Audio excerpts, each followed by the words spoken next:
Et on va parler d'abord Karsouma. Finalement, libre ou libéré hier pour délit non constitué. Oui, il a été dispensé de la peine hier par le tribunal de première instance de Mapanko. Pour rappel, vous savez... Libéré, pas dispensé. Bon, j'ai entendu aussi que... Quand vous dites dispensé, c'est qu'il est condamné, mais dispensé. Oui, mais dites qu'il est libéré. Non, ce sont les propos même du tribunal. Il a été renvoyé aux fins de non-poursuite. Quand c'est non-poursuite, c'est pas dispensé. Et dans ces réquisitions, le procureur a demandé une dispense de la peine. Exactement. Finalement, mais de le condamner. Il a été libéré pour délit non constitué. Voilà, donc il n'a pas été dispensé de peine. Bon, tout ça c'est bien. De toute façon, il est libre. Au moins, le droit a été dit dans cette affaire. Mais la nouveauté, c'est quoi? C'est que nos confrères d'Espace sont morts de cul qu'ils n'ont pas porté plainte. Et même Ahmed Kamara n'a pas porté plainte contre Abakar Souma. Cela a été rappelé dans un communiqué. Donc on se pose la question, pourquoi alors il a été arrêté et pourquoi il a passé plus de 112 heures à la DPJ, non pardon, au PM3 et puis à la maison centrale où il a passé 24 heures. Pour une fois, j'insiste là-dessus, il faudrait que certains procureurs se ressaisissent.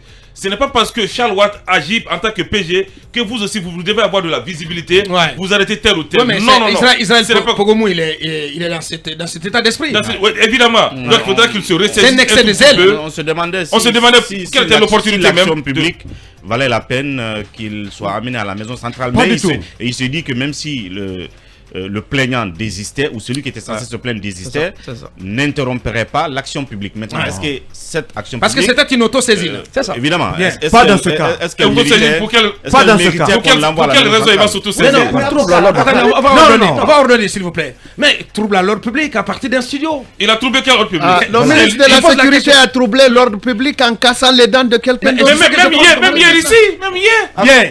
Allez-y, j'ai 3 minutes pour clore. Oui, peut-être moi, avant Lincoln. Lincoln avant toi. D'accord. Bien. Abakar, allez, Lincoln. On va demander au procureur, Mohamed a dit quelque part, il faut avoir l'effet Charles White. Il faut être actuellement vu. Mais malheureusement, le procureur a tapé poteau.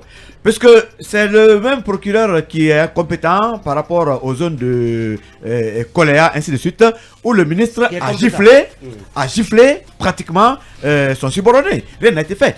Cette bagarre, c'est même pas une bagarre. C'est des engueulades prises de bec. C'est passé dans un studio. Bien. Qu'est-ce que cela a à voir avec l'ordre public? Quel ordre public a été troublé? Mais moi, je sang de Dieu. Franchement parlant. Bien. Et on a encore fabriqué comme ça un monstre. Bien. Merci. Allez. Et on apprend d'ailleurs qu'au sortir du studio, qu'il y avait eu même une rencontre de conciliation entre de réconciliation entre Abakar Souma et le DG de Adafo cabinet, je crois, cabinet Condé, et que ils s'étaient quittés pratiquement en bon terme, et que il n'y avait pas lieu d'engager une poursuite. L'incident a été clos. Et vous avez vu le communiqué du groupe Adafo, ils disent que par ailleurs la direction générale tient à souligner qu'elle n'a pas porter plainte ni ne compte porter une quelconque plainte relative à cette incident. Merci. Et avant la convocation, des gens étaient venus déjà arrêter Abakar Souma. Bien. C'était ça. Faut-il parler d'acharnement politique? Non, je ne pense pas qu'il faudrait voir cela ainsi. Moi, je pense même s'il y a des formations politiques qui ont parlé pratiquement d'acharnement politique. Je pense que je pose la question à vous, monsieur le politique. Je pense que c'est de bonne guerre que les acteurs politiques aille dans ce sens. Aille dans ce sens, parce que voilà, on est dans un contexte où il y a un contexte de défiance vis-à-vis du CNRD. Donc, c'est normal qu'ils surfent surtout. Je pense pas qu'il faudra y voir un acharnement. Le procureur a juste voulu se faire de la pub. Voilà, se faire de la pub. Et puis voilà, il est allé là-dessus. Et voilà, il s'est cassé la dent. Il s'est cassé la dent. On a sorti très tranquillement M. Souma. Donc, je pense il y a quand même des leçons à tirer de tout ça. Désormais, ça veut dire qu'il faut pouvoir ne pas perdre son self-control en studio.